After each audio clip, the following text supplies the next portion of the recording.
যোগেন মণ্ডল যেটা করলেন তারপর 31 জন শিডিউল যে যারা জিতেছিল শিডিউল কেন্দ্র থেকে এই নমশূদ্রদের নিয়ে সবাইকে নিয়ে উনি একটা সংগঠন করতে সমর্থ হলেন।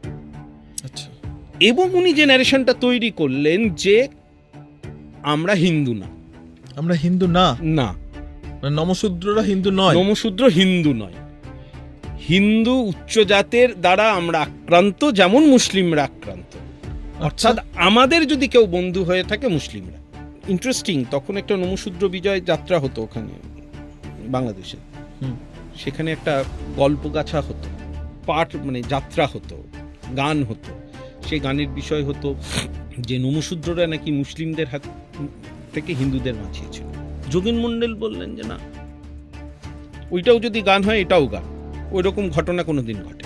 বিকৃত ইতিহাস বা বললেন উনি বললেন ব্রাহ্মণ্য সম্প্রদায় যেমন বারবার অ্যাডাপ্ট করেছে, বিভিন্ন জিনিসকে অ্যাপ্রোপ্রিয়েট করে নিয়েছে, বৌদ্ধকেও দশম অবতার বানিয়ে দিয়েছে, ঠিক সেরকমভাবে আমাদেরকেও ওরা এখন কাছে রাখতে চাইছে।